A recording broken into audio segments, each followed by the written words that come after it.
ሰላም የናይል ሚዲያ ቤተሰቦች እንደምን አደራችሁ። ነሐሴ 2 የሚነበብ አንድ አምላክ በሆነ በአብ በወልድ በመንፈስ ቅዱስ ስም ነሐሴ 2 በዚች ቀን መኖፍ ከሚባል ሀገር አንድ ቅድስት አትናስያ አረፈች። የዚችም ቅድስት ወላጆቿ ባለጸጎች ነበሩ። እነርሱም በሞቱ ጊዜ ቤቷን በእንግዳ ማደሪያ ታደርግ ዘንድ በጎ ሐሳብን አሰበች። ወደ እርሷም የሚመጡት እንግዶች ሁሉ ትቀበላቸውም ነበር። በገዳም ለሚኖር መነኮሳትም የሚያስፈልጓቸውን ትሰጣቸው ነበር። ስለ በጎ ስራም ይወዷት ነበር። ከዚያም በኋላ በግብራቸው የከፉ ክፉ ሰዎችም ወደ እርሷ ተሰብስበው ሐሳቧን ወደ ኃጢአት ሥራ መለሱትና ኃጢአትን አብዝታ ትሠራ ጀመር። በአስቄጥስ ገዳም በሚኖሩ አረጋውያን ቅዱሳን ዘንድም ወሬዋም ተሰማ። ስለ እርሷም እጅግ አዘኑ።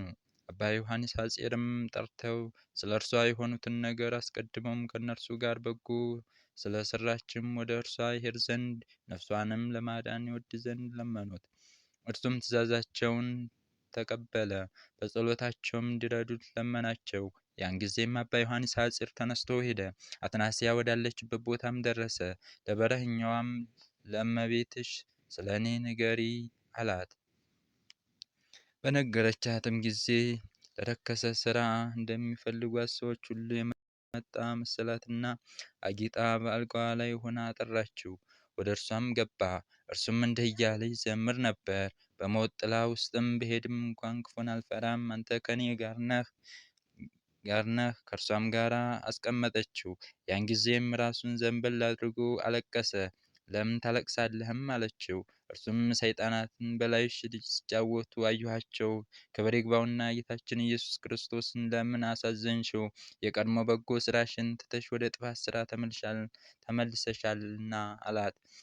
ቃሉንም ሰምታ ደነገጠች፣ ተንቀጠቀጠች። ምን ይሻላል አለችው። ንስሐ ግቢ አላት። እርሷም እግዚአብሔር ይቀበለኛልንም አለችው። እርሱም አዎን አላት። እርሷም ወደ ሄድኩበት ከአንተ ጋርም ውሰደኝ አለችው። እርሱም ነይ ተከተኝ ብሎ ተከትላውም ሄደች። ያን ጊዜም ፈጥና ተነስታ በኋላውም ተከተለችው። ከገንዘቧም ምንም አልያዘችም። በመሸም ጊዜ ለማደር ወደ ጫካ ውስጥ ገቡ። በዚያም ለእርሷ ቦታ አዘጋጅቶ እስኪነጋ ድረስ አረፍ ብለሽ ተኚ፣ እኔም ወደዚያ እሆናለሁ አላት። ይህንንም ተገሎ እየጸለየ ብቻውንም ተቀመጠ። በሌሊቱ እኩሌታም ሲጸልይ ተነሳ። ከምድር እስከ ሰማይ የሚደርስ የብርሃን ምሰሶም ተተክሎ አየ። የእግዚአብሔር መልአክ የከበረች ነፍስን ተሸከመችው። ሲወጡ አይቶ አደነቀ። በነጋም ጊዜ ወደ እርሷ ሄደ። ሙታም አገኛት፣ እጅግም አዘነ። ስለ እርሷም ያስረዳውም ዘንድ እየሰገደ ወደ እግዚአብሔርም እያለቀሰ ለመነ። ወደ እርሱም እንዲህ የሚል ቃልም መጣ። ከቤቷ በወጣች ጊዜ እግዚአብሔር ንስሐዋን ተቀብሎ ኃጢአትሽ ተሰረየልሽ ብሏታል። ከዚህም በኋላ ሄዶ ለአረጋውያን የሆነው ሁሉ ነገራቸው። እነርሱም እርሱን እንዲያዩት ማሰቃያቸውን ነገሩት። የኃጢአተኞችን ወደ ንስሐ መመለሱን እንጂ ሞቱን የማይሻ እግዚአብሔርን አመሰገኑት።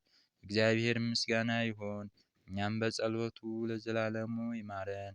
በዚችም ቀን የሰማዕት ደሚንና ሰማዕት የሆኑ ወንድሞች መታሰቢያቸው ነው። በረከታቸውም ከእኛ ጋር ትሁን ለዘላለሙም አሜን። በዚህም ቀን ከነገሥታት ወገኖች የሆነች ቅድስት ኢዮጵራቅሊስያ አረፈች። የእርሷም እና የአባቷ ስም ጣጎኖስ መካሪ ነበር። የእናቷም ስም ኢዮጵራቅሊስያ ነው። እርሷም ደጎች ነበሩ። ጾም ጸሎት ወደ እግዚአብሔር የሚያቀርቡም ነበሩ። ይችንም ቅድስት በወለዷትም ጊዜ በእናቷ ስም ኢዮጵራቅሊስያ ብለው ጠሯት። ከጥቂት ጊዜም በኋላ አባቷ አረፈ። ዕድሜዋም 6 ዓመት በሆነ ጊዜ እናቷ ወደ ናግል ገዳም ወደ እርሷም ጋር ወሰደቻት። ይህችም ቅድስት ደናግል ሲያገለግሉ አይታ ስለምን እንዲህ ደክማችሁ ትሰራላችሁ? አለቻቸው። እርሱም ክብር ይግባውና ስለ እርሱ ስለ ኢየሱስ ክርስቶስ ነው ብለውም መለሱላት።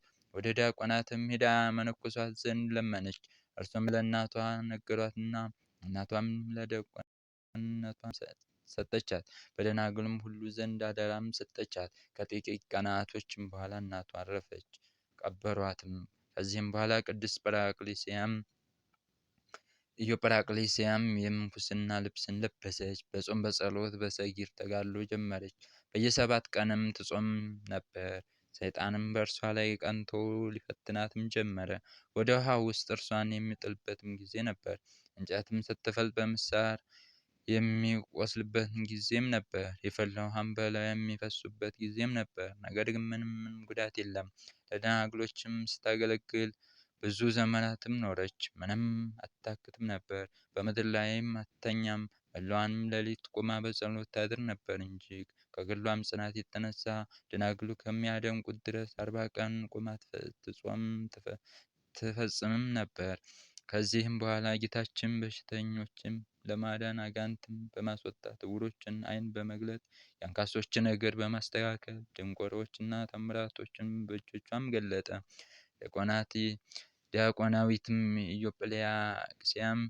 ለኢዮጵራቅስያም መጻሕፍትንና የምንኩስናን ሥርዓት አስተማረቻት። በሥራም ሁሉ ትሳተፉ ነበር፣ እጅግም ይፋቀሩም ነበር። እርሷም ሰማያዊ ሙሽራ ወዳለበት የመንግሥት አዳራሽ የማያልቅ ተድላ ደስታንም ወዳለበት ኢዮጵራቅስያንም ሲያወጧት ራእይን አየች። ከዚህም ጊዜ ለደናግል ነገረቻቸው። ወደ እርሷም ሲሄዱ በመነኮሳት በሽታ ታማ አገኟት። ስለ እርሱም እንድትጸልይ ለመኗት። እርሷም ደግሞ በጸሎታቸው እንዲያሳስቧት ለመነቻቸው። ያን ጊዜም ጸሎት አድርጋ መረቀቻቸውና በሰላም አረፈች። በእናቷ መቃብር ውስጥም ቀበሯት። ወዳጆቿ ኢዮልያም ወደ መቃብሯ ሄዳ ጸለየች። በሦስተኛውም ቀን አረፈች። ከእርሷም ጋርም ተቀበረችም። ለእግዚአብሔር ምስጋና ይሁን፣ እኛም በከበሩ ደናግል ጸሎት ይማረን ለዘላለሙም አሜን። ኃጢአተኞችን ሊያድን ክርስቶስ ኢየሱስ ወደ ዓለም መጣ። የታመነ ሁሉ እንዲቀበሉት የተገባ ነው። ከኃጢአተኞችም ዋና እኔ ነኝ። ስለዚህ ግን የዘላለም ሕይወት ለማግኘት በእርሱ ያምኑ ዘንድ ላላቸው ሰዎች ምሳሌ የሆነ ኢየሱስ ክርስቶስ ዋና በመሆን በእኔ ላይ ትዕግስትን ሁሉ ያሳይ ዘንድ ምሕረትን አገኘሁ።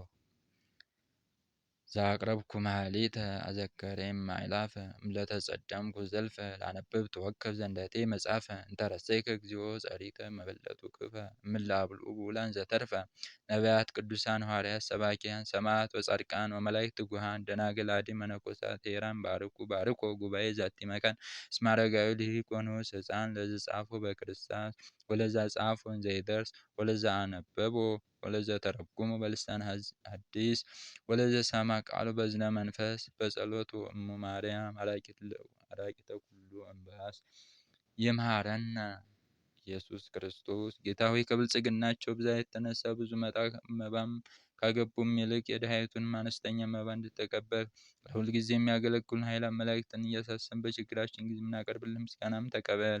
እናንተም ቅዱሳን ነቢያት፣ የወንጌል ሰባኪያን ሐዋርያት፣ ሰማዕታት፣ ጻድቃን፣ ትጉሃን መላእክት፣ ፍጹማን ደናግል እንዲሁም ደጎች መነኮሳት ሆይ ልጅ አዋቂ ሳይል የምትሰበሰቡበትን የጉባኤ ቦታም ባርኩ።